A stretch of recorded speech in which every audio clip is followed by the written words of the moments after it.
Freddy, ¿cómo estás? Bien, gracias por invitarme. Gracias a vos por venir. Como te conté cuando hablamos en la previa, Rato es un espacio para tener un rato, valga la redundancia, y hablar de ciertos temas. Y quizás esta es la primera conversación en la que en la previa tengo el temor de que lo que hablemos dentro de no mucho tiempo deje de estar vigente. Voy a hacer el esfuerzo porque no pase eso. Porque en realidad se puede.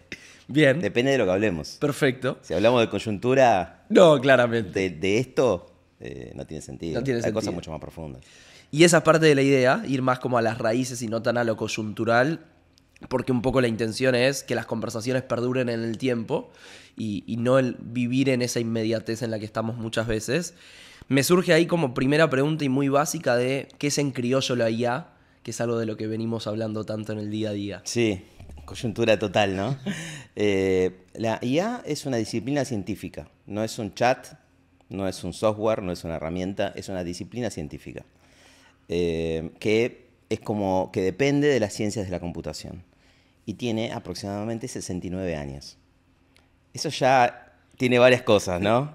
Es un intento de la imitación de la inteligencia humana, de la imitación de cómo nosotros guardamos información en la cabeza, la recuperamos, predecimos cosas, identificamos que esto es un gato, esto es un perro. Son un montón de procesos que después se volvieron computacionales, por eso me gusta más la definición de inteligencia computacional, más que inteligencia artificial. Pero en los últimos años, claro, como decís, aparece un nuevo tipo de inteligencia artificial que es la generativa, IA generativa, y todo el mundo hablando de eso, ¿no? ¿Por qué estamos hablando tanto de esto? Porque se puso en la mano de mucha gente. Eso pasa con todas las tecnologías. Cuando sale Internet, o sea, tenía un uso militar, después pasa al mundo corporativo, después como que pasa al mundo de los individuos, un mundo B2C. Y ahí es como que el impacto es mayor. Si vos hablas de inteligencia artificial en los 80, bueno, había empresas haciéndolo, organizando, no sé, determinadas cuestiones que después terminaron siendo las bases de lo que hoy usamos para generar una imagen de un gatito, ¿no?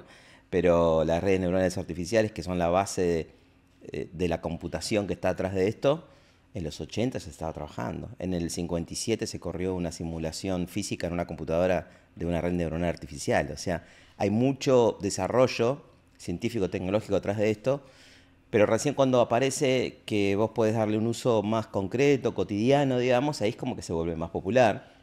A mí me pasó yo creé una empresa, se llama Rocking Data, y cuando empecé a divulgar mucho, a salir de la cueva del de sistemas, me di cuenta que yo contaba ejemplos de, no sé, Netflix te recomienda contenido haciendo esto, Waze tiene Machine Learning, inteligencia artificial. Y la gente me miraba como diciendo, ¿a mí qué importa? Yo no puedo hacer nada con eso. Y es verdad, no podías hacer nada, pero estaba ahí. Y ahora que podés hacer cosas, bueno, cambia. ChatGPT es parte del ecosistema de inteligencia artificial, pero inteligencia artificial no es únicamente ChatGPT. Exacto. ¿Qué implica si damos como otros ejemplos, así como ChatGPT, que quizás es uno de los que está más en boga? ¿Qué nombres propios tenemos hoy en ese ecosistema, por decir de alguna manera? Ese ecosistema de herramientas y aplicaciones es el ecosistema de inteligencia artificial generativa. Bien. Después, inteligencia artificial es como que, te decía, es mucho más amplio. Imagínate que todo esto es inteligencia artificial y IA generativa es esto. Claro. Entonces, en todo eso tenés herramientas que se usan en el mundo de la salud para detectar una enfermedad en una mancha de una piel, para predecir una rotura, una lesión en equipos de fútbol internacionales. Hace poco estuve en Austria en un congreso de la ONU y había gente de India contando cómo usaban IA para redistribuir más eficientemente el agua. Mira. Eso también es IA. De eso no se habla tanto. ¿Por qué? Porque es más complejo. Es más fácil hablar de cómo un chat, ¿viste? Y además que estamos en un mundo donde nos es difícil encontrar lo bueno en las cosas que pasan, me parece. Es como que solemos tener una tendencia del futuro distópico que vende más, es más gracioso, es más divertido. El miedo te provoca algo en la cabeza que es como dame más miedo. Y todo lo otro son conversaciones que no se suelen tener. Yo, por ejemplo, doy muchas conferencias y todo eso, y a veces muestro ejemplos de cosas que, no sé, hay unas gafas que se llaman Envision, que las inventaron en Países Bajos, que vos te lo pones, tenés una dificultad visual, te pones esas gafas y tienen como una camarita, tienen cámaras, que vos la activás, va leyendo tu entorno, y una persona ciega puede caminar con eso, le va con un parlantito al oído diciéndole, tené cuidado que el pasto está mojado, adelante tuyo tenés un mueble. Y cuando muestro eso, la gente dice, ¿esto también es inteligencia artificial? Y quedan flasheados. Y si se lo mostrás a pibes que están en una escuela, te dicen, che, yo quiero hacer algo así. Si vos no mostrás otra realidad, quedamos en el pozo de malos usos, ¿no? Dentro de ese contexto, te decía, IA generativa es un universo de todo esto muy importante, que está puesto en la mano de millones de personas, que trae un montón de bardos terribles como cosas en la educación, y bueno, podemos hablar de eso también. Y las conocidas para mí están relacionadas al impacto cotidiano. ChatGPT, por supuesto, es una de esas, pero tenés Gemini, que es como la prima de la competencia. Tenés el correlato de China, por ejemplo, con DeepSeek. Y ahí ya empezamos a hablar de posibles futuros de esto. Por ejemplo, ¿qué va a ser? ¿Open source o va a ser todo privado? Ya estas discusiones las tuvimos con Linux, Windows, por decirlo así. Cuando yo arranqué con esto a finales de los 90, era esa discusión. Con Python, por ejemplo, que es el lenguaje de programación más usado en el mundo para estas cuestiones, para crear esto que estamos hablando, que no era así siempre. Yo cuando arranqué mi empresa me decían, mirá si una empresa va a confiar en un software creado con licencia open source. ¿Qué empresa va a dar soporte de eso? Y yo decía, esto va a crecer porque la comunidad lo va a hacer crecer. Tomamos ese camino y funcionó. O sea que el camino del open source no lo dejaría de lado.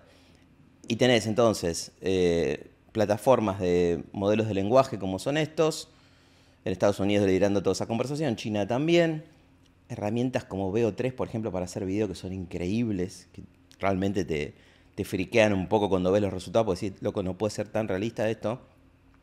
Y así como eso, cosas para hacer música, como Udio, que yo uso a veces para probar cosas, que son realmente muy alucinantes, que son una muestra de la capacidad generativa de la máquina, ¿no? Las máquinas antes tenían como un tipo de inteligencia artificial que podríamos decirle discriminativa. Por ejemplo, no sé, agarrabas una canción, un MP3, y lo tirabas a un software y le decías, bueno, separame la batería, el bajo de la guitarra. Bueno, usaba reconocimiento de patrones, identificaba tipos de sonidos más graves, qué sé yo, hacía esa discriminación con IA. Ahora, no solo podrías hacer eso, sino que podrías decirle, hace un patrón de batería que suene de este estilo, y lo puede construir. Eso sí es generativa, y eso es lo que llama tanto la atención, ¿no? Me pongo un segundo en abogado del diablo con esto que decís, por ejemplo, de la música. ¿Crees que esta inteligencia artificial generativa puede reemplazar a los músicos y a la música creada por el ser humano? ¿Qué crees que se viene en ese sentido? Ojalá que no. Yo soy muy fan de la música, así que ojalá que no. O sea, y soy fan de humanos creando música. La verdad que no se sabe qué va a pasar. Que técnicamente lo pueda hacer no quiere decir que funcione bien. Técnicamente, obvio. Claro. O sea, escuchás voces creadas con IA que suenan espectaculares, ritmos. Se habló de esto, yo toco la batería. Y en los 80 había como un resquemor de la batería electrónica. Sí. Y se puso muy de moda y muchas bandas tocaban con baterías electrónicas. De hecho, acá en Argentina hay músicos muy famosos que no voy a quemar, diciendo yo no quiero tocar con un baterista en el estudio, quiero una batería electrónica, que es perfecta, que no pierde el ritmo, que el bombo lo acentúa de tal forma. Hay videos por ahí, músicos muy populares, Mira. yendo en contra de lo que vos decís. Che, quiero un músico que si se acelera por la emoción en vivo, se acelera, si le da más, ese día se levantó de otra forma y le quiere dar más furia al golpe, se lo va a dar y está bueno. Hay gente que no quiere eso. Mirá. Quiere la precisión La matemática de una perfección. máquina. Mirá. Yo, considerando cuestiones de arte, para mí no entiendo por qué realmente no entiendo por qué hay tanta gente tratando de meter la IA en el arte. No, no la veo. Nunca la vi por ahí. O sea, habiendo tantas posibilidades de hacer otras cosas, como te decía el ejemplo de India con el agua, como detección de lesiones, con un montón pero te podría dar 1000 ejemplos de usos corporativos para mejorar la atención, mejorar la capacidad de aprendizaje en una universidad, o sea, millones de usos de civic technologies, de gobiernos más eficientes usando todo esto, millones de ejemplos, y sin embargo escribimos textos y poesía. Digo, ¿eso no es una cosa que queremos hacer los humanos? Para mí pasa por ahí el planteo, ¿no? ¿Qué vamos a querer hacer nosotros? ¿Qué vamos a querer consumir? Yo siento que queremos la emoción humana dentro de todo eso. Por lo menos es lo que yo pienso. Aunque técnicamente cualquiera podría decirte que en un año vamos a poder hacer una película con IA o una canción 100% con IA. Eh, Así que yo lo veo más como una herramienta que te puede potenciar en todo sentido. De hecho, por ejemplo, Udio, que es para hacer música, conozco gente que le sube, no sé, algo que compone en una guitarra y le dice, che, ¿qué harías con esto? ¿Cómo lo harías con un poco más, qué sé yo, más profundo, más denso? Y bueno, y le tira recomendaciones. Y vos lo ves y decís, ¿cómo? Es como un proceso de brainstorming que haces Claro. con la máquina. No sé si está mal necesariamente.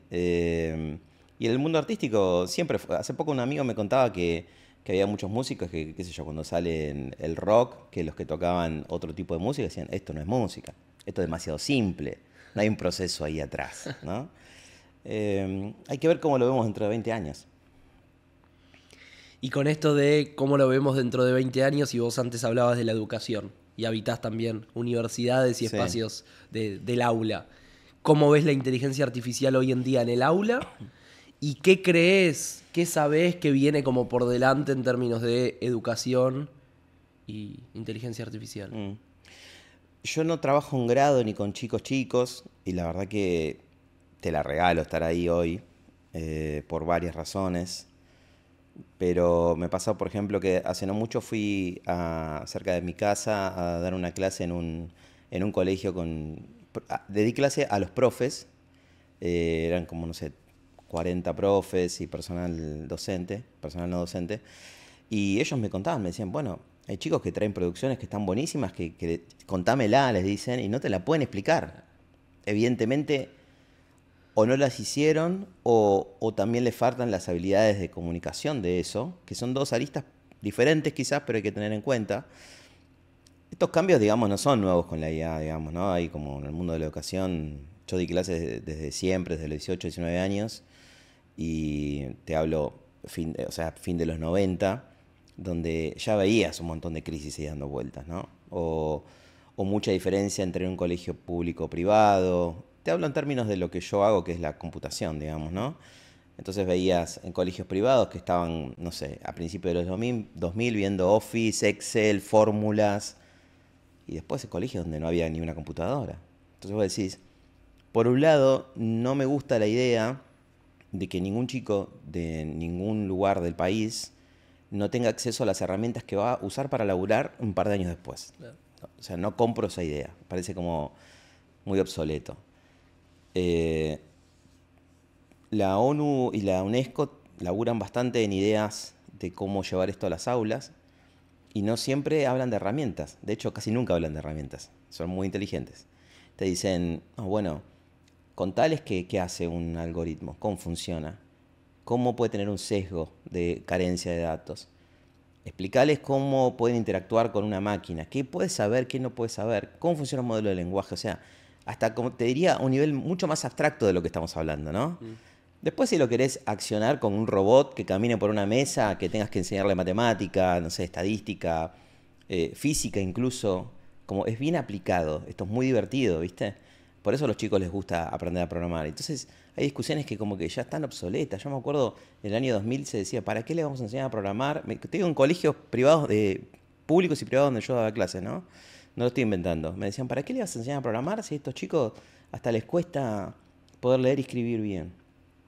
Y yo les decía, en el proceso de aprender a programar, estás aprendiendo miles de cosas. No es porque todos van a ser Claro. programadores. Todavía hay discusiones muy viejas teniéndose, que yo no las puedo entender cómo se siguen dudando de determinadas cuestiones, ¿viste? No sé. En el mundo de IA, por otro lado, como docente, yo te decía, no tengo chicos, siempre doy clases en posgrados y todo eso, pero es un desafío gigante. Porque antes, claro, yo tenía alumnos que agarraban y iban a Encarta, te hablo de esa época, Wikipedia después, y producían contenidos copiando y pegando, modificando un poco. Y yo, por ejemplo, de Encarta me daba cuenta que estaba sacado de Encarta, porque era muy chiquito el contenido, ¿no? Ya de Wikipedia no te das cuenta. Ahora de ChatGPT menos, porque además incluso cruza conceptos y puede volverse peligroso en ese sentido cuando dejas de producir, dejas de pensar en términos de formación cuando sos chico, estás haciendo funcionar tu máquina, tu software humano, necesitas pensar. Después, otra cosa es cómo uso estas herramientas trabajando. En el trabajo es otra cosa para mí, son conversaciones muy diferentes. Puedo hacer una reunión y te dicen, che, léete este PDF en 15 minutos. Y vos decís, no puedo leerlo. Uso una herramienta, me ayuda a interpretarlo bien, eso está buenísimo. Y otra cosa es la formación de los primeros años, más que nada, ¿no? Hago ahí un doble clic en el aula y te cuento algo personal. Dando clases en Derecho, en una de las materias en las que estoy, con el equipo docente decidimos darles casos concretos de conflictos ambientales y que junto con inteligencia artificial tuvieran que dar una respuesta como abogados y abogadas de ese caso y sobre todo que encontraran las fallas en las respuestas que les da la IA. Fallas por normativa que ya está obsoleta, falla por que no reconocen alguna nueva ley, decreto, etcétera, y tratar de ir encontrando como esos gaps o errores que va teniendo para ver justamente el ojo humano y lo que venimos viendo en clase, qué tanto se entendió o no. ¿A qué voy con esto? ¿Qué usos piolas sentís que se le pueden dar hoy en el aula, por ejemplo en la universidad, a la IA, sin desmerecer y sin olvidarnos de entrenar el cerebro humano? Sí. Primero que no podés negarlo, o sea, lo están usando. Sí, es un hecho. Es un hecho. O sea, lo están usando, lo van a usar en el laburo. Mucha gente incluso en el trabajo no dice que hace cosas con IA. Todavía estamos en ese momento. Sí. Como hay un concepto que se llama IA, Shadow AI. Shadow de sombras, ¿no? En un momento se hablaba de Shadow IT, que era en una empresa, ponele, estaba el departamento de IT y gente que no estaba en IT que tenía una computadora con un sistema ahí adentro escondido, ¿no? Era muy común en empresas grandes más que nada. Entonces está ese peligro. Es el peor uso ese, el uso escondido, no gobernado, no con buenas prácticas, y eso va a pasar. Entonces, siempre, como ese ejemplo que contás, siempre es mejor incorporarlo, charlar sobre eso, ¿no? Reconozcamos que está. Está ahí. Claro. Entonces ahí aparecen las preguntas. Che, a mí me pasa, ¿no? Que, por ejemplo, te dicen, bueno, pero acá le falta tal fuente de datos. Y le digo, ¿esa fuente de datos existe? No. Entonces, ¿cómo querés que te lo responda? ¿No? Eso es por falta de entendimiento de cómo funciona un modelo de lenguaje, por ejemplo, como ChatGPT. Entonces, estamos en ese nivel de desconocimiento, digamos. En la mayoría, ni siquiera te hablo de chicos aprendiendo en el aula, te hablo de gente en las empresas, que es el mundo en el que yo más me muevo. Entonces, ese ejemplo me parece buenísimo.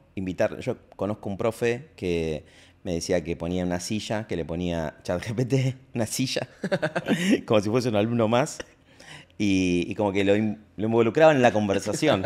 Y me pareció muy divertido. Espectacular. Porque claro, hasta esos errores supuestos, que no son, están mal llamados alucinaciones, ¿no? Porque en realidad es carencia de datos y a veces como una funcionalidad de algo te voy a decir, como hacemos muchos humanos. 100%.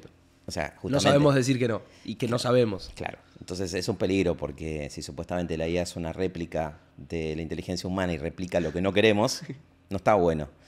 Y eso es un tema que acá suena como muy simple, pero puede ser muy delicado en otras cuestiones, ¿no? ¿Qué valores queremos replicar en la inteligencia artificial de los seres humanos? Es lo que se conoce como alineación de inteligencia artificial. Una IA alineada debería respetar los valores nuestros. ¿Que cuáles son? Es difícil de responder. ¿Cuáles son los buenos y los malos? Porque los tuyos son uno, quizá los míos son distintos, los de Mora son otros. En otro país son otros. Claro.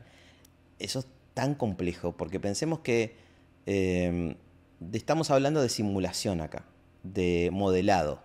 O sea, lo que yo hago, que es la ciencia de datos o la inteligencia artificial, es lo que hago hace 16 años, es un intento de simulación de procesos en general físicos complejos, del mundo físico, ¿no? Por ejemplo, hoy existe un concepto que se llama Digital Twins, que es como el máximo extremo de esto que te digo, que es una simulación de una máquina que genera energía hecha digital. Entonces, todas las variables de ese mundo físico representadas en un software, que vos podés hacer una prueba.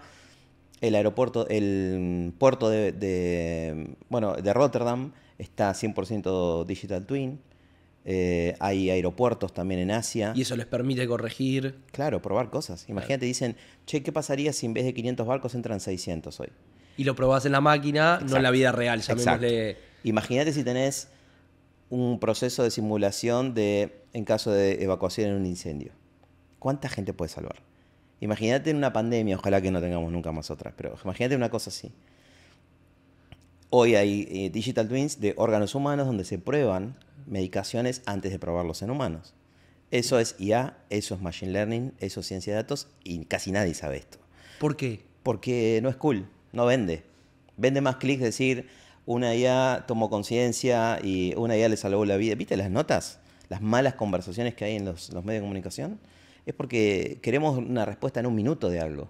Y no todo es tan así. Hay que profundizar ciertas cosas. Y toda esta lógica, bueno, de cómo hacemos para aprender los buenos casos me parece muy importante hoy. Porque también puede haber un efecto rebote. Hace poco salió un estudio del MIT diciendo que, no sé, el 90% de los casos de implementación corporativa de inteligencia artificial fallaron. Claro, fallan porque hay mucho desconocimiento de cómo implementarlo. Se prueban cosas esperando cosas mágicas y después es como, una decepción total, ¿viste? No era lo que yo pensaba. No resolvía todo haciendo 2 clics. No es así, ¿no? Requiere de una investigación, de un entendimiento de los objetivos, de un entendimiento de, por ejemplo, en una empresa, cómo es esa organización, cómo funciona. Lleva tiempo. Te soy completamente honesto, me considero bastante analfabeto en universo IA, más allá de lo que estudié y de lo que conversamos con Mora en la previa a esta conversación con vos. En este ratito que llevamos, como que me pintaste un panorama que desconocía y no me da pudor decirlo, de los buenos y copados usos de la IA. Lo pienso en términos climáticos, con esto que recién hablabas de la cuestión de escenarios. Si algo necesitamos en términos de cambio climático es entender variables y posibles caminos a seguir frente a, por ejemplo, una inundación como la que pasó en Bahía Blanca en marzo, o los incendios en la Patagonia, o una sequía. Y creo que muchas veces no hablamos de esos buenos usos para causas globales como estas que necesitan nuevas soluciones. Yo una vez escuché una frase cuando estudié en Singularity University 2017 que decía, estamos usando la tecnología correcta para las razones incorrectas. Eso me dejó algo en la cabeza, evidentemente.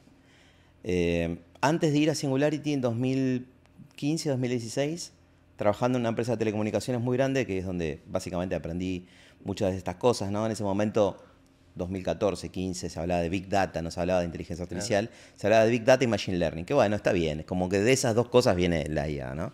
La IA que conocemos hoy. Y me acuerdo que en esa época conocí un concepto que se llamaba Big Data for Social Good. Big Data for Social Good era aplicación de datos para el impacto positivo en la sociedad. Que lo crean como concepto la ONU y el MIT. Mirá. Ellos dicen, la ONU dice, tengo identificado los principales desafíos de la humanidad en los próximos años. El MIT dijo, tenemos tecnología para ayudar a mitigarlo. ¿Qué podemos hacer? Inventan este concepto. Esta empresa donde yo estaba trabajaba en relación a eso. Yo estuve involucrado en algunos proyectos. Y había cosas re locas como, por ejemplo, predictores de posibles terremotos que se predecían en función a sensores que detectaban predicciones de pandemias o de virus que se podían extender. De hecho, la pandemia de COVID se predijo con algunos algoritmos que nunca nadie miró. Mirá. Pero después salió, ¿no? Algoritmos que predecían en función a, por ejemplo, detectar qué palabras estaban mencionando las guardias médicas. Imagínate que en las guardias médicas vos guardás lo que la gente te dice. Tengo todo, qué sé yo. Lo pones en un espacio, en un data lake, pones un lugar donde pones la data. Le corres un algoritmo para extraer análisis de sentimientos, se llama. ¿Qué palabras se están mencionando ahí? Y decís, che, en esta zona guarda que está creciendo todos los días un 20%. ¿Qué puede estar pasando, no? Podríamos haber predicho eso y haber hecho algo antes. Y sin embargo, pasó, ¿no? Y ahora también pasó y nadie está haciendo nada, claramente. ¿Por qué? Pues no hay inversión en ese tipo de cuestiones. Y tampoco se conocen. Fíjate, vos sos un tipo que está súper informado y no habías escuchado nunca estos conceptos. No habías escuchado seguramente nunca Green EI. Te estaba por preguntar, esa sí era una pregunta ¿La conocías? que está... Sí. Mira, está Green EI, Green EI. Son dos cosas diferentes. Está la pregunta literalmente. Bueno, me encanta, o sea, de hecho cuando vi tu perfil dije, bueno, acá voy a poder hablar de esto, por fin. Porque si yo voy a otro lugar y hablo de esto, me dicen, bueno, pero háblame de los malos usos. Claro. Literal, ¿eh? Entonces, me acuerdo en un momento, en un proyecto como en el 2018, en Chile, una empresa de telecomunicaciones nos había llamado para intentar hacer una medición del impacto de la huella que estaban generando ellos, ¿no? Medir el impacto evita el greenwashing. O sea, era muy lógico pensar, te hablo de 2018, Hace de un que ese rato. era, hace rato, que ese era un recontra camino. ¿Cómo hago para medir el impacto, para mejorarlo? Si no lo puedes medir, no lo puedes mejorar. 100%. ¿Cuántas empresas conocés que estén haciendo esto? Pocas. Bueno, Muy pocas. entonces, medición de impacto es un uso. Yo escucho hablar de IA siempre con el impacto negativo del consumo energético, que por supuesto es un tema. Se están haciendo cosas en eso. Si querés podemos hablar de eso también. Pero casi no se está hablando del poder que puede tener el uso correcto de estas herramientas para medir el impacto y para mejorarlo, ¿no? Entonces, se abren como dos aristas de esto de Green AI, ¿no? Uno es cómo mido y la otra es cómo hago que los algoritmos consuman menos. Claro. En términos de energía, de agua, de recursos en general. Sí. Yo veo que tampoco, uno cuando está en esto haciendo, es como que tampoco, a veces estás pensando y a veces no estás pensando, estás haciendo, ¿no? Y me acuerdo de un proyecto que hicimos en Perú, de una cementera, que, claro, Perú gigante, con muchas zonas de, ¿viste?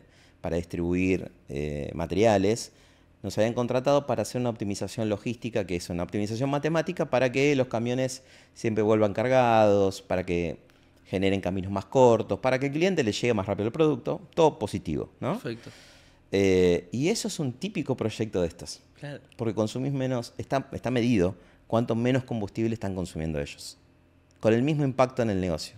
¿Por qué no escalan estos proyectos, estas ideas, estas iniciativas? Nosotros hicimos cosas en mundos, por ejemplo, de salud, en época de pandemia, ayudando a algunas instituciones, y después es como que no están priorizados, por decirlo de alguna forma, ¿no? Podría decirte que, por otro lado, podría decir que, qué sé yo, que es algo más difícil de llevar adelante, que capaz que somos más tradicionales en la implementación. Requiere de mucha inversión, entiendo. A veces sí, a veces no. Ok. A veces la inversión es tiempo y Claro, te cabeza. iba a decir. No Que- necesariamente plata, pero sí equipo humano que le dedique horas de su día a día Claro. a acompañar el proceso. Claro. Yo tengo esperanza de que esto empiece a pasar. De hecho, por eso lo estoy trayendo acá a la conversación también, ¿no? Y en mis libros y siempre trato de divulgar ese tipo de usos. Porque es realmente el uso que o sea, yo confío realmente que esta tecnología y otras tecnologías nos pueden hacer la vida mejor. Pero hay que hacer lo que hay que hacer.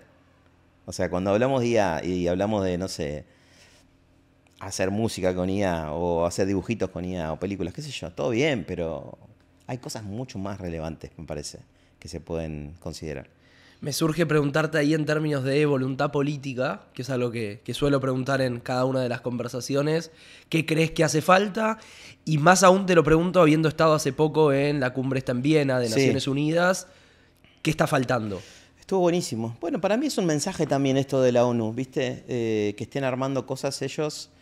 A mí cuando me invitaron me pareció increíble, no sabía que estaba pasando todo eso allá. Es como un área que se llama inteligencia artificial para países en desarrollo, porque ellos lo que buscan es crear un framework, o sea, crear buenas prácticas, capacitación, pensamiento, reflexión sobre todo esto, para que la conversación no sea solo China-Estados Unidos, que es como está pasando hoy. China, Estados Unidos creando cosas, Europa posicionándose como Human Center Artificial Intelligence, ¿no? Como pensando 100% en el humano, haciendo reglamentaciones, todo, pero capaz produciendo menos, y el resto de los países mirándola pasar, Sí. usando lo que se hace en otro lado. Entonces, claro, cuando empezás a entender que eso no debe ser así, porque yo podría decir, bueno, uno lo compara con otras revoluciones. Yo la que viví 100% de lleno es desde la computación personal. La ofimática, la viví. Cuando empecé a trabajar estaba surgiendo eso. Increíble. Y la de los móviles y todo, las redes sociales, como que fui viviendo toda esa hermosa época con muchos desafíos, ¿no? Pero esta es un poco diferente también, porque una de las cosas en las que se mete es el lenguaje. Y el lenguaje ya sabemos la importancia que tiene, ¿no? Generación de la identidad, la cultura, cómo nos movemos en el mundo. y había gente de India contando de la complejidad lingüística que tienen ellos, unos 2000 entre lenguajes y dialectos, 2000, Te escuché hablar de eso, tremendo. tremendo. Entonces, ¿cómo haces que una empresa como OpenAI pueda entrenar un motor para hacer que ChatGPT hable esas complejidades lingüísticas? Es prácticamente inviable. Puf. Aunque tenga como los entrenamientos que tienen estas plataformas, que no solo fueron entrenados formalmente con PDFs, sino que, por ejemplo, transcripciones de videos de YouTube, sin autorizaciones, ¿no? Por supuesto. Aunque tengan todo eso, no hay manera, y capaz hasta está bueno que no lo hagan, ¿no? Está bueno que lo haga cada uno desde su país. Aprovechando cosas que ya están hechas, como hicimos siempre. Nosotros, por ejemplo, te digo, hace 10, 12 años que laburamos en el mundo de crear algoritmos, modelos predictivos de Machine Learning, y reutilizamos muchas cosas que están hechas. O sea, por ejemplo, el mundo del open source, tenés un lugar que se llama GitHub, que es un repositorio de código, que capaz que un loco en Rumania hizo un software de tal cosa, nosotros tomamos ciertas cosas y las reutilizamos. Eso, Aplicadas a Argentina, por ejemplo. claro, eso es un futuro posible. Linux es un gran ejemplo de eso también. ¿Qué es Linux para quien no conoce? Es un sistema operativo que tiene muchas distribuciones, se caracteriza por ser open source. Muchas de las cosas que funcionan hoy todavía están corriendo encima de esos sistemas operativos. Eso va como enfrentado a la práctica de software de propietario, ¿no? Como puede ser Windows, por ejemplo, ¿no? Que ambas funcionan y están buenísimas las dos cosas, pero digo, son caminos distintos. Entonces, bueno, en estos tipos de organizaciones como la ONU, ellos están pensando cómo construimos infraestructura. El concepto de infraestructura, yo de hecho estuve en un panel disertando y me sorprendió aprender de la diversidad clave siempre en este tipo de cosas, ¿no? Y en todo, pero en esto puntualmente porque no suele haber tanta diversidad. Generalmente estas conversaciones vienen de Silicon Valley, ¿no? Ya sabemos. Yo tenía en un panel una chica de Rumania, una chica de Alemania, un flaco de Emiratos Árabes, un señor de India, gente súper diversa, ¿viste? Y el concepto de infraestructura estaba en la mesa, que era, para mí, aprendí muchas cosas nuevas ahí, pero una es que para mí la infraestructura era, no sé, las redes de 5G, los servidores, y una persona decía que la infraestructura es todo lo que tenés que construir para generar confianza y buena adopción. Yo no lo había pensado nunca así. Confianza y buena adopción. Entonces, ¿qué necesitas? Y que la red funcione bien, obvio. Que tengamos todos internet, seguro. Que los servidores estén protegidos, seguro. Pero también necesitamos saber buenos usos. Tenemos que gobernar todo eso para que a vos no te roben información, para que tengamos cuidado de los ciberdelincuentes. Tenemos que llevar esto a las aulas, a los ancianos. Hay muchas cosas para hacer y casi que no se habla de muchas de estas cuestiones, ¿no? Hay como una ciudadanía digital que no manejamos. ¿Es un tabú? No sé, puede ser. Capaz no está organizado, capaz que fuimos muy lentos y todo lo otro fue más rápido. Puede ser. Pensemos que este mundo así moderno como el que estamos hablando, ¿qué tiene? 20 años, claro. 15, 20 años. Y por ahí mover una maquinaria lleva más tiempo, ¿no? Más en Argentina y lo que hablamos siempre, sin procesos de 8 años, sino procesitos de 1 año, de 2. Ya te digo, en el año 2000 se discutía si poner programación en las aulas o no. Yo daba clases en aulas y no sé. No sé si hay algo serio armado de eso. Y en otros países puede ser que haya, tampoco hay tantas referencias, ¿eh? Mirá. Sí. O sea, está bastante en blanco la hoja. Sí, bastante. Y ahí con esto de la voluntad política y lo que hablábamos de Naciones Unidas, me surge la pregunta de si a nivel local, en Argentina, se pueden tomar ciertas medidas o si es como una agenda de temas que sí o sí se tiene que abordar de manera global. A mí me gusta siempre que miremos las conversiones globales para no retrabajar, digamos, ¿no? Claro. La mentalidad de ingeniero, digamos. No hay que inventar la rueda. No. De hecho, yo vi algunas cosas, iniciativas acá, que vos lo lees y decís, esto ya está hablado en la IA Act en Europa hace 2 años. Claro. Está súper hecho, no retrabajemos en esto. Hay otras cuestiones ahí, ¿no? Que es como por ahí decir, esto lo hice yo, es mío. Bueno, eso no estoy de acuerdo en trabajar así. Pero Dicho esto, por ejemplo, si queremos hablar de reglamentaciones, marcos éticos, tenés la UNESCO creó el marco de responsabilidad y ética de inteligencia artificial hace creo que 3 años. Nosotros trabajamos un poco en eso, interactuando. Eh, Hace 3 años. 150 países trabajaron durante 2 años. O sea, tiene mucha cabeza. No podemos ignorar eso. No podemos agarrar y decir, che, hagamos todo de cero. Agarrarlo y laburarlo, adaptarlo. Hay mucho cerebro acá en Argentina para hacerlo. De hecho, hay iniciativas en universidades, en centros de investigación, por supuesto que hay. Está genial, ¿no? Pero creo que siempre apoyarse en lo que hay está genial, está buenísimo, sirve un montón. Pero como decías, está bastante hoja en blanco. Gente haciendo intentos, yendo para atrás y para adelante. ¿Viste? No celular en el aula, bueno, sí, para esto, bueno, un rato. Lo cual no me parece mal. Es como incluso parte de lo que es el mundo laboral hoy, ¿no? De la cultura de la experimentación, que se llaman. Siempre y cuando no tenga grandes riesgos, me parece bien.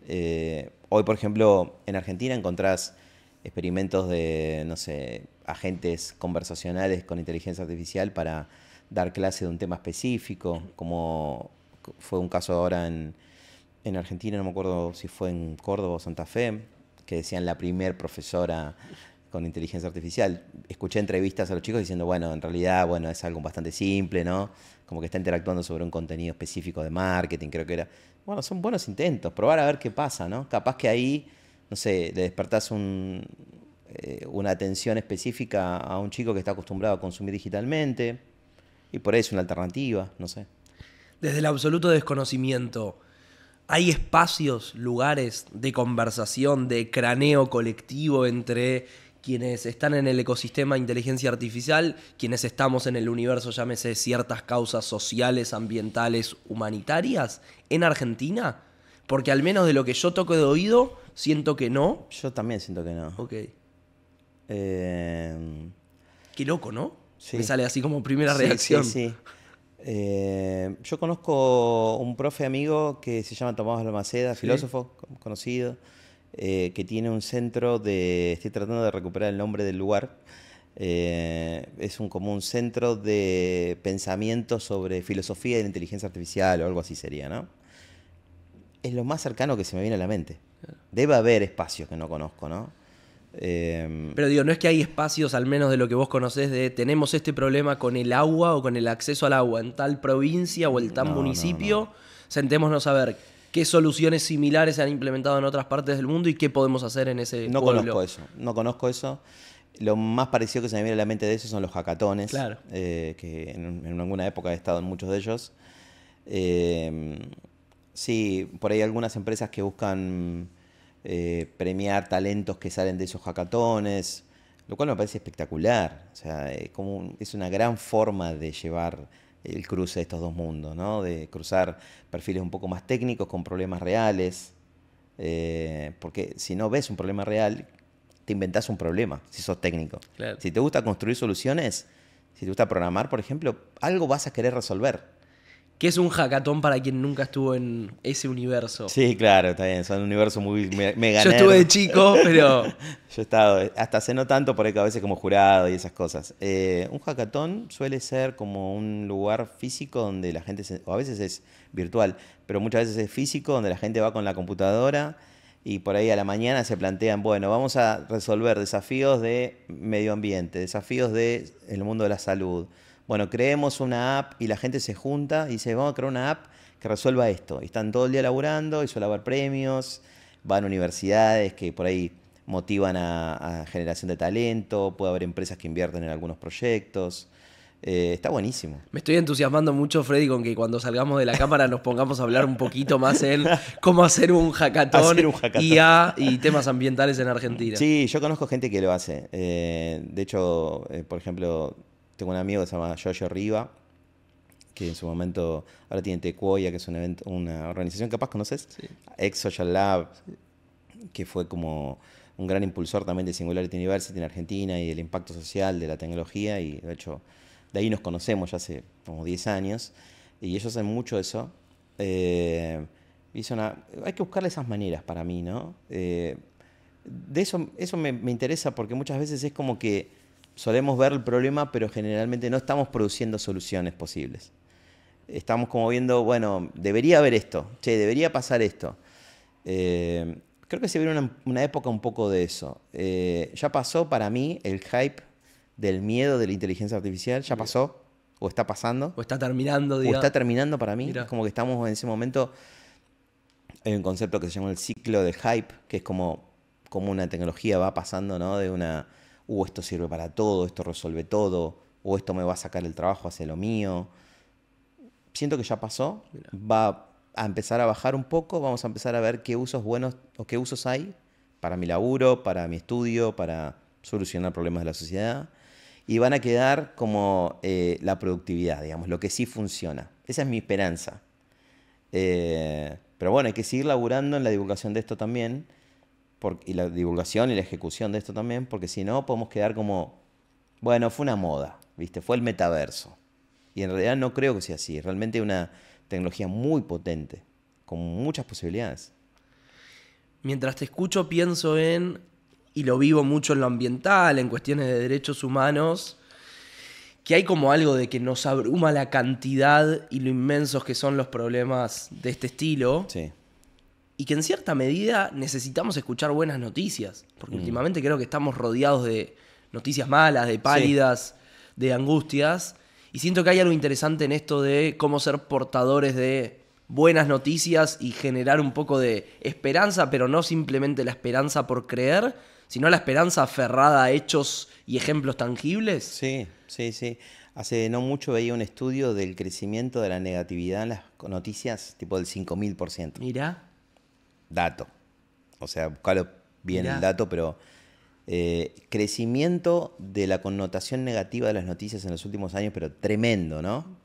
Entonces vos ves un noticiero, y no digo que no pasen malas cosas, por supuesto que pasan malas cosas, pero se amplifican además, ¿no? Escuchás una misma mala noticia 50 veces en un día. Claro. Entonces vos decís, es todo lo que está pasando.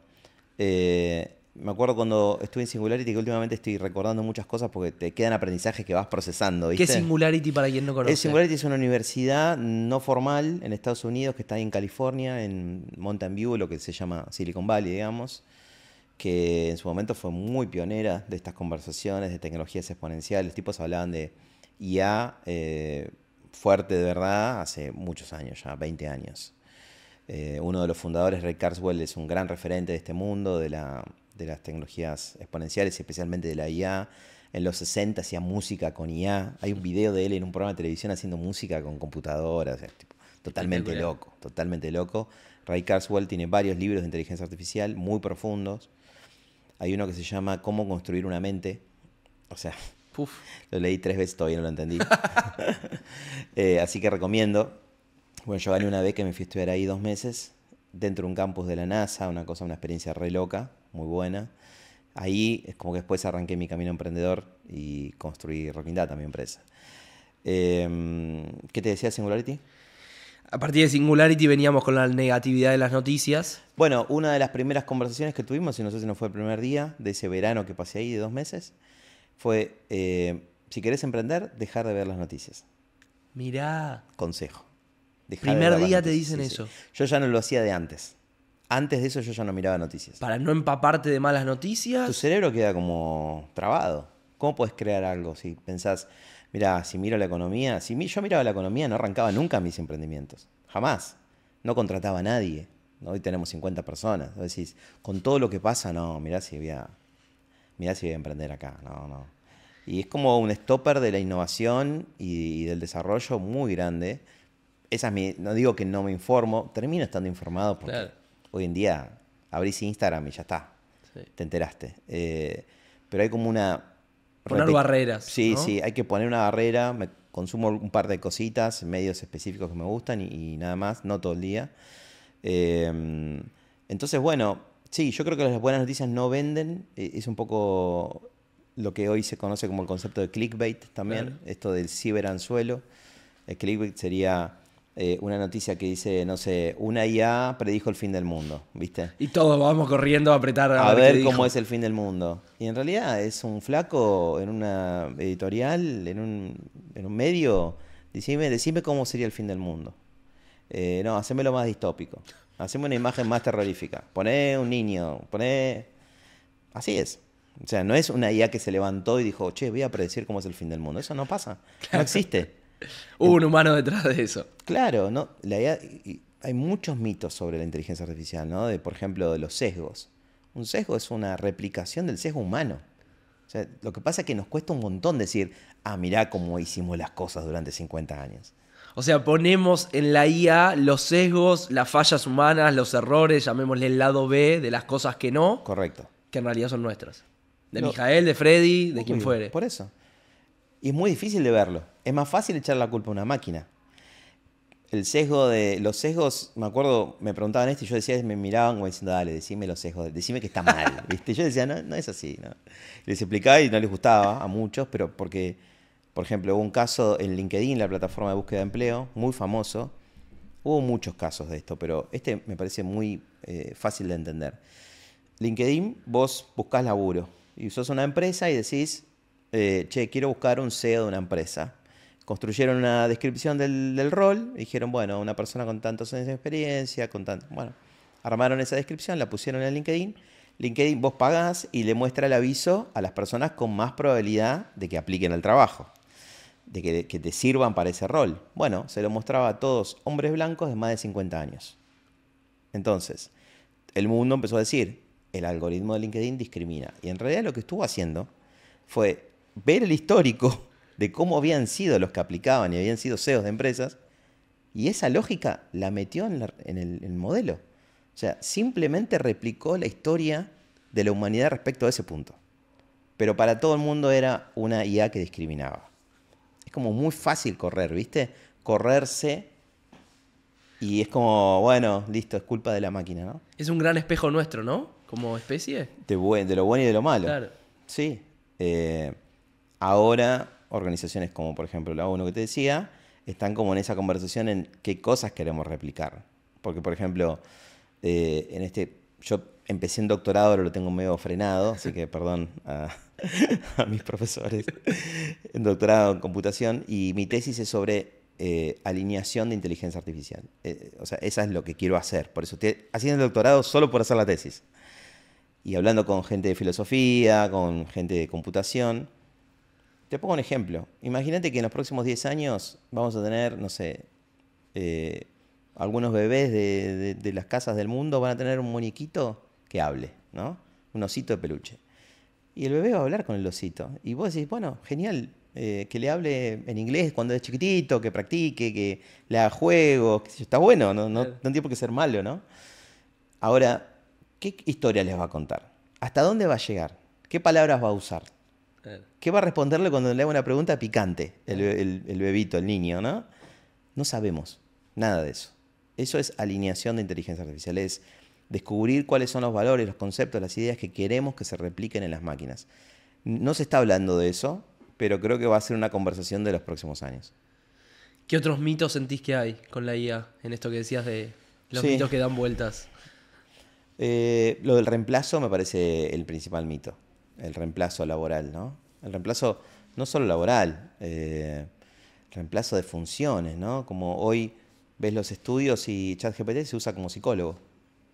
Vos decís, totalmente inesperado para mí. O sea, vos decís, le estás preguntando, a mí me llegan muchos mails, gente que me escribe, y una persona me dijo que estaba explorando un cambio de carrera, de profesión, y que estaba interactuándolo con ChatGPT, ¿viste? Y yo digo, una cosa tan humana y tan que tenés que hablar con tus amigos, que tenés que hablar con un... O sea, orientación vocacional. Claro, o sea, digo, o hablar con un... Te querés pasar a la ingeniería, hablar con ingeniero, che, ¿cómo es el laburo? ¿Qué pasa? Una cosa que nunca laburó ChatGPT, o sea, nunca fue a la universidad, aviso por la duda, porque la gente tiende a confundir ahora, pero digo, nunca hizo nada de eso, tiene cero empatía, no tiene sentimientos, digo, ¿cómo podemos llevar? Que no quiere decir que no te dé una respuesta que vos decís, mirá qué interesante lo que dijo, o un tip específico que te puede servir, pero no un reemplazo. Es una locura pensarlo así. Y mucha gente piensa en el reemplazo de los profesores, reemplazo de los psicólogos, de los médicos, nuestros en el laburo cotidiano. La mentalidad de reemplazo para mí es muy peligrosa y es un gran mito. La mentalidad que yo propongo es lo que le llamo mentalidad de crecimiento, que es no quedarse con las 2 o 3 cosas que haces hoy y que esas 3 cosas te las haga la máquina, sino en hacer más cosas. Y todos necesitamos hacer más cosas. En un aula, en el laburo, para estudiar, para conocer más cosas. O sea, hay miles de posibilidades, pero eso, hasta que no desbloqueemos esa mentalidad de reemplazo, no lo vamos a empezar a ver. ¿Te preocupa este uso de, por ejemplo, y lo vengo escuchando, muchos pibes y pibas que acuden a ChatGPT como psicólogo o psicóloga? ¿O que de alguna manera, profundizo, se aíslan en cierta medida de contacto y conversaciones humanas y lo llevan a Pibes y ese pibas 1-1? grandes. Sí. Me preocupa sobre todo en pibes y pibas, Sí, pero es verdad sí, que no es sí, solo sí. ahí. No. Me pasa, la otra vez le contaba un ejemplo a un amigo sobre otro amigo que, que trabajábamos y todo, y le digo, che, y cuando estaba por ir a la ONU, le digo, mirá, uno de los temas que se va a hablar es esto, ¿y qué opinás de esto? Él es un experto de hace 20 años en el tema, ¿no? ¿Qué opinás? Y me escribe un texto, viste, súper formateado, viste, con tildecitos verdes, viste, que jamás se escribe así él. Yo sé cómo escribe, lo conozco hace 15 años. Y le digo, pero mándamelo vos, yo quiero tu opinión de esto. Aunque desprolija, inconexa, difícil de entender, quiero tu opinión. No ChatGPT, porque si no se lo pedía yo. Y me dice, no, bueno, me ayudó, pero lo hice. Y digo, estás perdiendo tu tono, ¿quién sos vos si haces eso? Y la confianza. O sea, es verdad lo que decís, no es lo mismo después de haberte vinculado con muchas personas, haber hablado haber ido a entrevistas de laburo, lo que sea, empezar a apoyarte en una herramienta no es lo mismo que si nunca lo hiciste. Si nunca tuviste ese fogoneo. Sí. A mí me preocupa, te sumo una capa más a la reflexión, que en tiempos de hiperconsumo de redes sociales Sí. y de un crecimiento en ciertas problemáticas afines a salud mental, sobre todo en pibes y pibas, haya como esta reacción de me guardo en mi casa, me pongo a hablar con ChatGPT Sí. y casi que todos mis intercambios para pensar mis problemas son con ChatGPT y no con un especialista, no con un amigo, no con mi familia. Sí. Yo recuerdo a veces mi adolescencia, mi infancia en el conurbano bonaerense, Loma de Zamora, donde no tenía, o sea, estaba mucho tiempo solo, no tenía acceso a una terapia psicológica, a nada de eso, ni siquiera a libros, ni siquiera a gente que fuera a terapia, ¿entendés? Ese era mi universo. Entonces mucha gente en esa lógica te puede decir, che, capaz que es mejor Claro. que ese escenario. Que el Puede ser. vacío, claro. Puede ser. Porque a veces hay como un sesgo en las respuestas sobre esto, que mucha gente como que palermocentrista, por decirlo de una forma. Antes hablamos de ese concepto. Sí. Es como, si todo el mundo va a terapia. Claro, no. No. Hoy es un lujo, un privilegio absoluto. Siempre lo fue. Siempre. Siempre. Pero diría más que nunca ahora en este contexto que... Ahora debe ser más barato que hace 20 años. Sí. O sea, Se antes democratizó. habrá sido más un lujo 100%. que hoy. Entonces digo, habría que ver qué opinan los profesionales de salud, porque creo que algunos buenos usos de estas herramientas en este mundo puede haber. Pero no como reemplazo. Quizás como asistencia específica.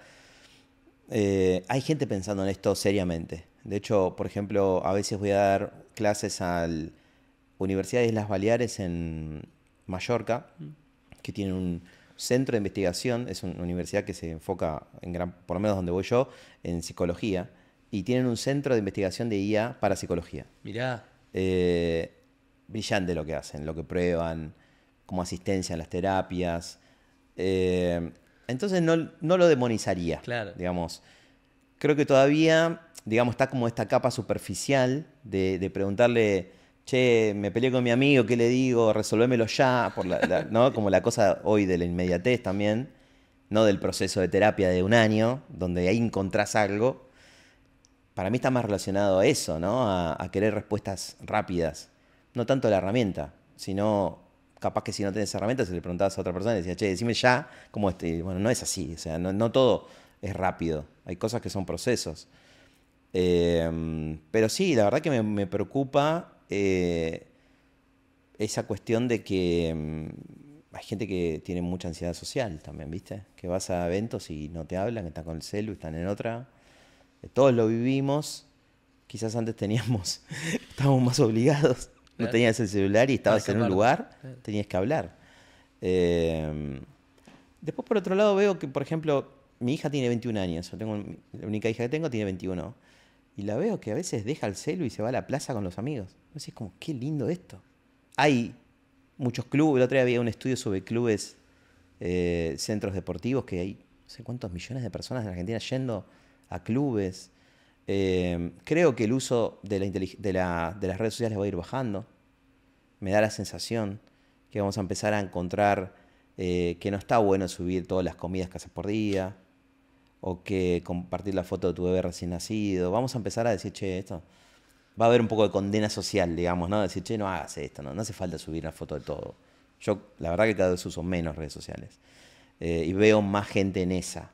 E incluso pibes que ni siquiera usan tanto. Mira.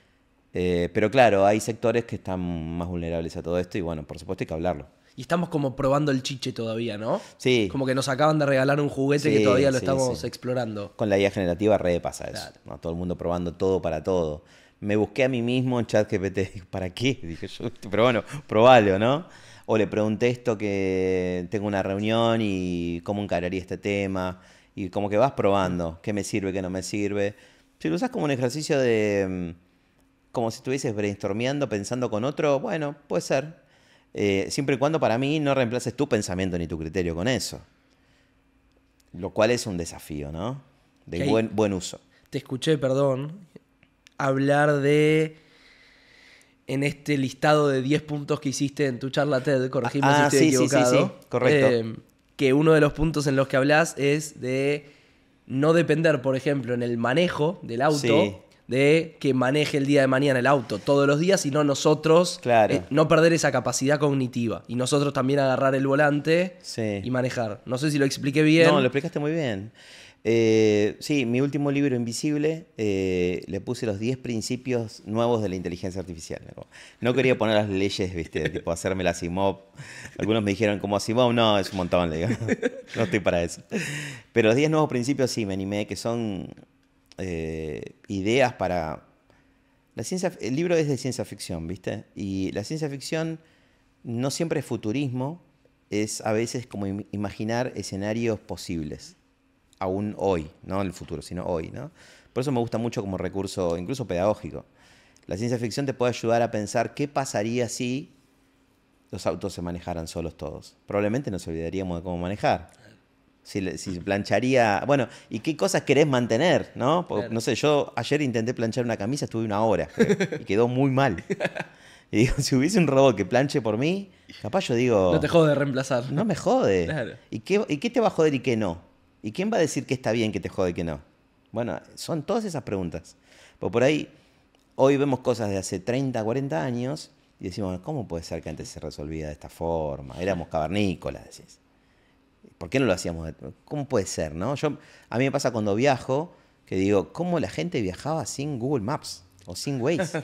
Yo me pierdo en mi propio barrio y no me da vergüenza decirlo. Digo, bueno, puedo hacer otras cosas. Pero, digo, va a empezar a darse esa conversación de hasta dónde dejamos involucrar la inteligencia artificial, hasta dónde no. ¿Sentís que vamos a poder elegir nosotros? No lo sé. Yo creo que en algún punto sí, pero hay cosas que no. Hay cosas que no vamos a manejar. Mira, hay buenos ejemplos de eso. Hay un concepto también que se llama human in the loop, o humano en el loop, que sería como el humano entre lo que la IA generó y la decisión final, ¿no? Que hay un montón de ejemplos, pero por ejemplo, el más fácil es el del VAR semiautomático en el Mundial, ¿te acordás? Que había una pelota con un sensor, cámaras alrededor, iba registrando el movimiento y decía, marcamos esto porque parece que es offside, ¿no? Y un árbitro miraba y decía, sí o no. El árbitro tomaba la decisión. O sea, la decisión humana al final. Exacto. ¿Vamos a querer todo con eso? No. Pero elegir dónde sí es la clave. Dónde sí va a haber una decisión final humana. Mucha gente te dice, es que por ahí no entiende esto, te dice, nunca deberíamos dejar una máquina que decide solo. Pero después, cuando querés sacar un crédito rápido un sábado a la tarde, vas a querer que un bot te dé crédito. No vas a querer llamar el lunes a las 9 de la mañana. Y eso es un algoritmo de inteligencia artificial tomando una decisión en base a tus datos históricos de crédito, un montón de variables, ¿no? Pero tenemos miles de cosas que hoy funcionan en el mundo digital y en el mundo físico también, gracias a que las máquinas toman decisiones solos. El tema es ver dónde sí y dónde no. Por ejemplo, la Acta de Inteligencia Artificial de Europa lo trata de identificar y pone, hay algunos sistemas de IA de alto riesgo y sistemas de IA de bajo riesgo y de riesgo medio. Sistemas de alto riesgo, no sé, distribución del agua, como te decía, de salud, de gobierno, de educación. Sistemas de bajo riesgo, no sé, que un sistema te recomienda comprarte esta zapatilla porque te compraste... No pasa nada. No vamos a auditar ese algoritmo. Y sistema de riesgo medio que puede haber cosas como, por ejemplo, un muñequito que hable, ¿no? Entonces, cuanto más de riesgo sea, más auditado va a ser. Están creando oficinas de auditoría algorítmica en Europa. Re loco. Uf. Yo tenía ese dato hace como 7, 8 años, por eso uno de mis relatos futuristas es el abogado de la IA, que era como profesor de auditoría algorítmica. Bueno, una flasheada total, ¿no? Un abogado que auditaba algoritmos. Ahora lo vemos como una flasheada posible. Por eso la ciencia ficción es tan entretenida. Es como te ayuda a pensar escenarios y muchos escritores de ciencia ficción dicen, yo lo hice para advertir un posible problema futuro de esto, para que lo charlemos al menos. Te escuché en la charla también hablar de no nos olvidemos que somos humanos. ¿Qué implica para vos no olvidarnos de que somos humanos? En la práctica, yo tengo muchos amigos de diferentes industrias, ¿viste? Por suerte. Tengo muchos amigos ingenieros de sistemas, la verdad, pero también, no sé, médicos. Y un médico amigo mío, Diego Pereira, que es un tipo muy particular porque le gusta mucho la tecnología. De hecho, él me decía, yo tendría que haber sido ingeniero como vos, qué sé yo. Le digo, no, vos te estás perfecto siendo médico, porque ahí desde adentro puedes cambiar cosas también. Creo que también hay algo de eso, ¿viste? Y él entiende bien los problemas en ese mundo, mucho mejor que cualquier ingeniero. Entonces él te dice, por ejemplo, hay un accidente en la calle y tardamos 25 o 30 minutos promedio de cargar los datos en un sistema. Esos 30 minutos, yo quisiera que ese médico esté hablando con los familiares, por ejemplo. Eso es lo humano, ¿no? Hoy hay software de inteligencia artificial, por ejemplo, analizando lesiones o manchas en la piel peligrosas o lo que sea. Imagínate que un médico tiene 500 de esas para hacer por día. Bueno, imagínate que un sistema puede priorizarlas, es decir, ataca estas 10 primeras, porque son las más riesgosas. Lo estás ayudando a que hagas mejor su laburo, a que el impacto de lo que él hace como humano lo pueda optimizar, digamos, ¿no? No quiere decir ningún tipo de reemplazo, sino que quiere decir usar el tiempo humano en lo que realmente la máquina no puede hacer bien. Y me animo a decir también intentar llegar a más gente. Por Volviendo supuesto. al ejemplo de terapia, pero yendo a algo como más elemental, urgente, llámese detección de cáncer. Salud, educación. ¿Cómo hacer que llegue a más gente? Eso es lo que yo discuto muchas veces, incluso con gente de políticas públicas. Porque te dicen, yo viajo bastante por Argentina u otros países, y te dicen, no, bueno, pero esto va a reemplazar a mis médicos. Le digo, ¿vos estás dando un sistema de salud óptimo para toda tu gente? No. Entonces, ¿qué me estás hablando? O sea, resolvamos eso. Resolvamos que todo el mundo tenga acceso a una educación de alta calidad, de salud de alta calidad, con lo que tengamos a mano como recursos. Hoy la IA está a mano como recurso, porque la barrera de entrada para construir tecnología, por supuesto, depende de qué tipo de cosas estás hablando. No es lo mismo hacer un sistema de salud que un software de recomendación de productos. No puede ser suficientemente bueno, tiene que ser muy robusto, tiene que, ¿no? Pero es cada vez más sencillo de alguna manera. Cada vez hay más gente que sabe. Entonces, creo que el desafío que tenemos en los próximos años es encontrar esos casos correctos. ¿Dónde vamos a hacer algo que tenga valor para la sociedad, para las personas, ¿no? Por eso mucha gente te dice, la revolución de la inteligencia artificial es una revolución netamente humana. Mira. Y creo que viene por ese lado.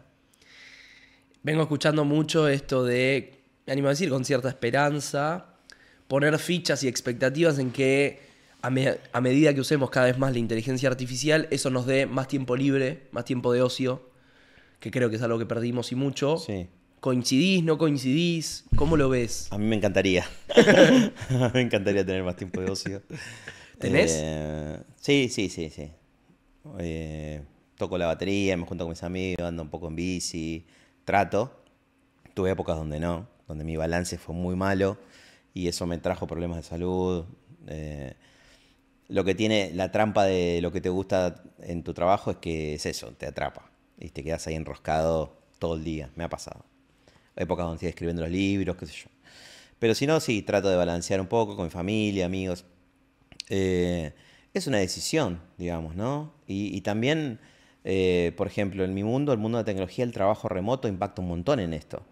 Porque lo que debería ser como un beneficio para trabajar mejor, muchas veces como que no cortas nunca. Claro. Son las 7, 8, a mí me escribe gente en cualquier horario, trato de responder, pero por ahí te clavo un visto y al otro día miro el WhatsApp y tengo 30 mensajes y no te respondí.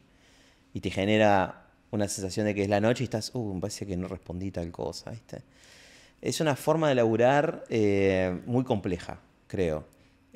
Porque hacemos muchas cosas también, tenemos muchas conversaciones distintas. A mí me pasa como emprendedor que hablo con 30 personas por día o más. Mucha gente que no conozco nueva. Y eso genera una carga cognitiva, me parece que es pesada y tenemos que aprender a eso. El tema de esa discusión de trabajo en la oficina, trabajo no en la oficina. Yo me acuerdo, mi mundo, digamos, laboral era 100% físico, presencial, ¿no? Lunes a viernes de 9 a 18, 19, 20. Cuando le cuento eso a alguna gente de 20 años, me mira como diciendo, no, vos estás loco. Estabas 5 días encerrado y el mundo de sistemas hace 20 años era encerrado literal. Ni ventanas tenía en una época. O sea, ese era el mundo de sistemas hace 20 años. Hoy no lo podría hacer ni loco, ¿no? Sobreviviría una semana. Entonces, en ese contraste valoro un montón la posibilidad de trabajar desde mi casa. Creo que como que somos muy drásticos en cómo implementamos, tipo presencial, remoto, bueno. Equilibrios. Ahora creo que debería empezar una conversación de equilibrio, ¿no? Y también de que es una realidad, es que el laburo no todo se puede hacer remoto. Hay cosas que ¿las puedes hacer remoto? Sí, obvio, todo puedes hacerlo, me desdigo, pero no es lo mismo. Hay conversaciones que surgen, yo pienso que, no sé, compartir 1 hora presencial es como compartir 5 horas o 10 horas remoto. En términos de conocerse, de generar confianza, vínculo. Y vos cuando armás una empresa, por ejemplo en mi caso, o armás grupos de laburo, tenés que construir eso, esa confianza entre ellos.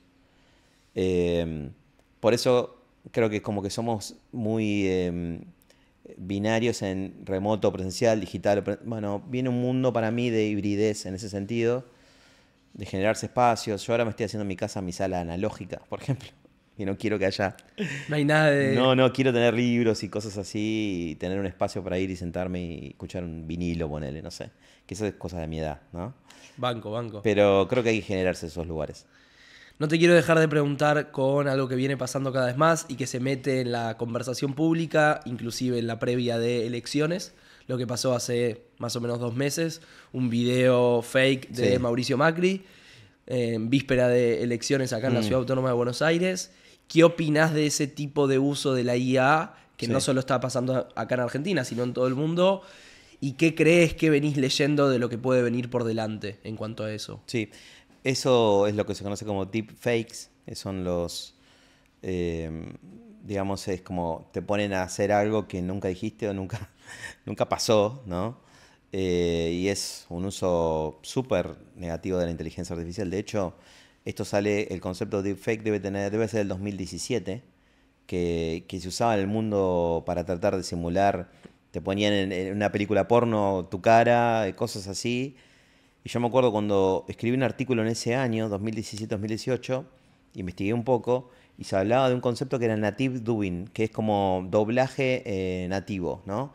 Entonces se hablaba de que vos haces una película en Argentina y pones, no sé, a Darín hablando en chino. Claro. A Darín, no una voz, un traductor, sino la voz literalmente de ese actor hecha en chino. Y era como, che, hay un montón de posibilidades de usos copados, o para cursos online, o para que una empresa, una pyme argentina pueda vender sus cursos en portugués.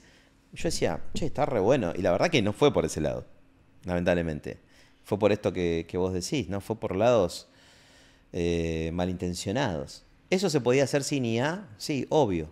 Todo esto que estamos viendo se puede hacer sin IA hace 20 años. Pero requerías de un nivel de expertise técnica que hoy se simplifica entrando a una herramienta, no sé, no quiero ni mencionar empresas o marcas, pero puedes entrar y en 5 minutos generar un video que por ahora sigue siendo con un ojo más o menos entrenado, te puedes dar cuenta cuando ves, no sé, una desincronización de los labios o ves generalmente de baja calidad el video, como blureado.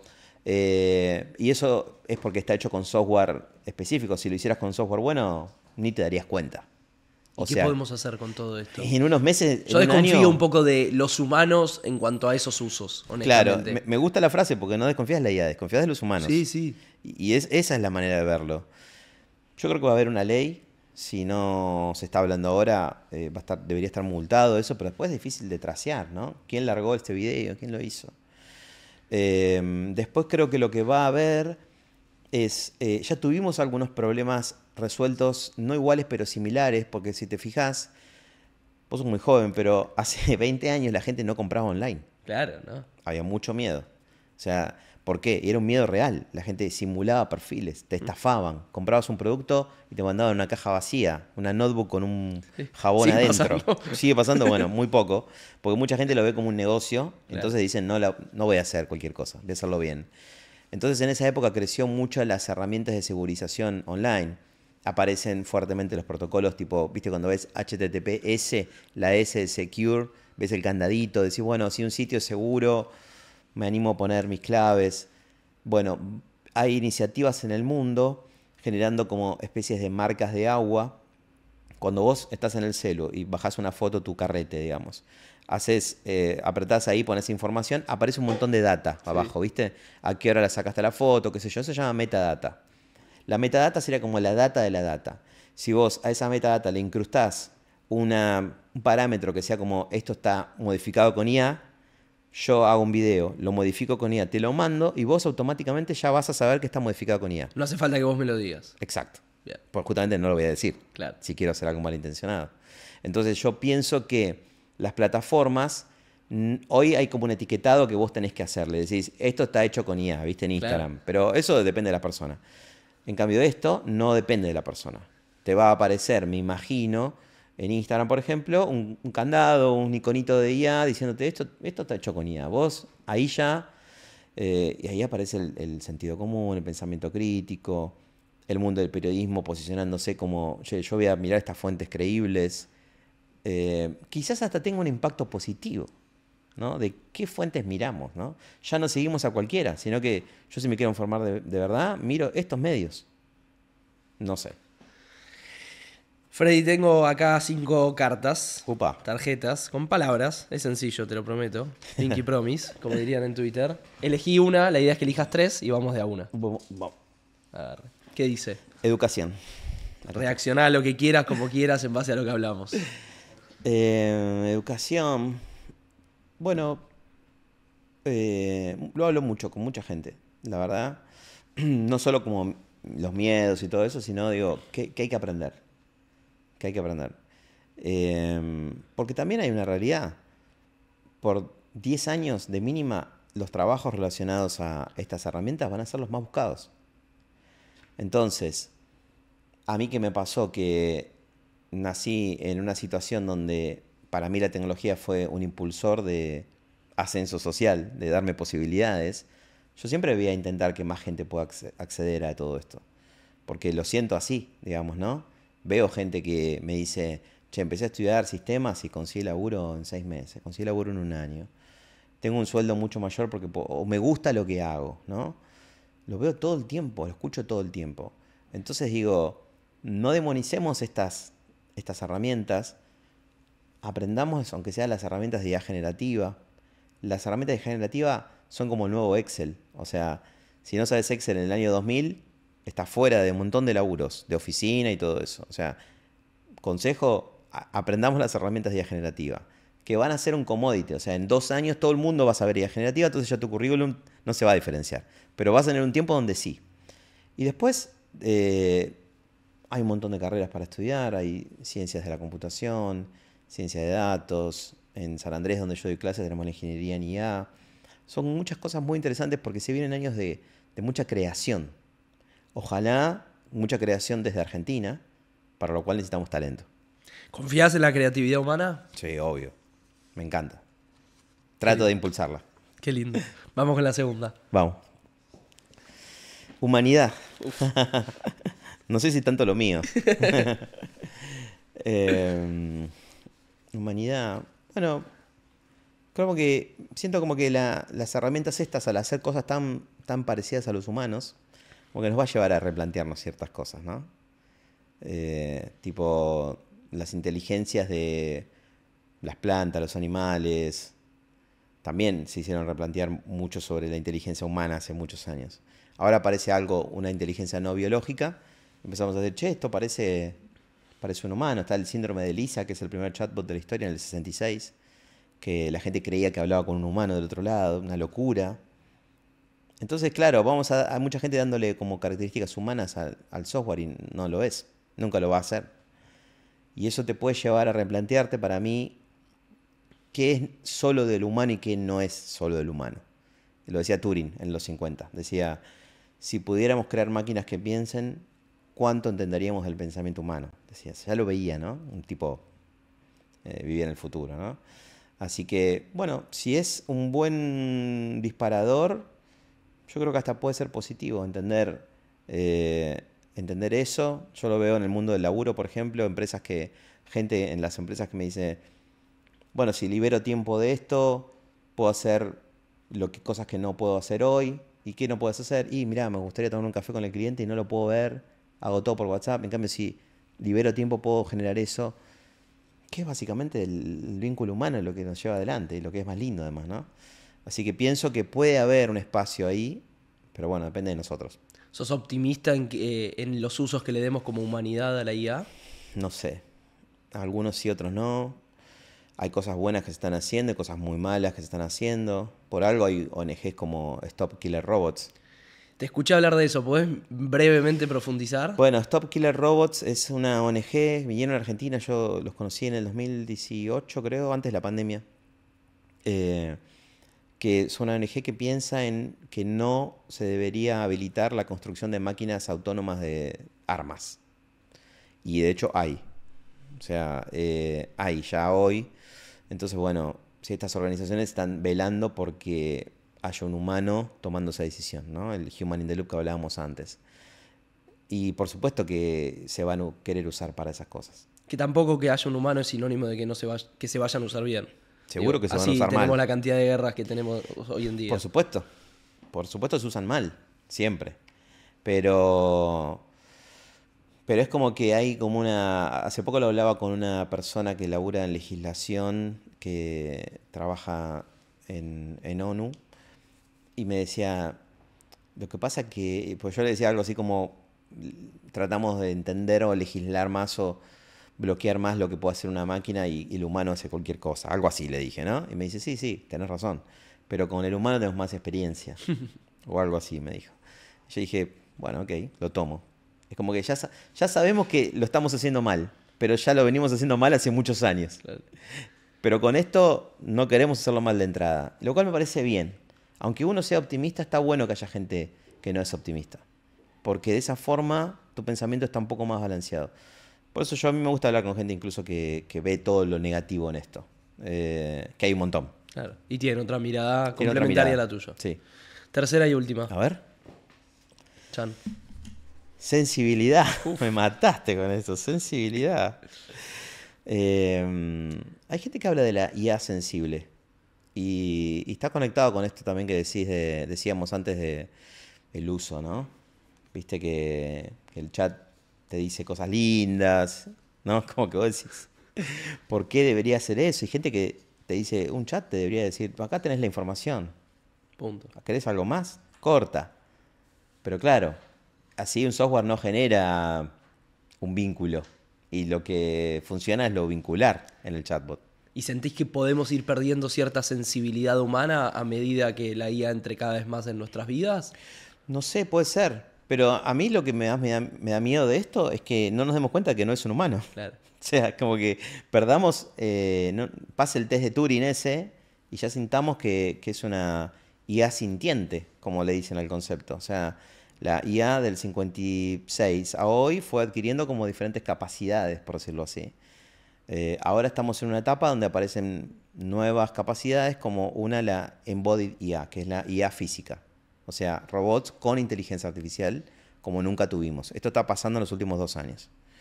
Otra capacidad es la IA sintiente, que es lo que dicen que pudiera tener simulaciones de sentimientos humanos. No en sentimiento humano, sino una simulación. Que también estamos viendo cosas así. Y eso puede generar mucha confusión en muchas personas y muchos problemas también, ¿no?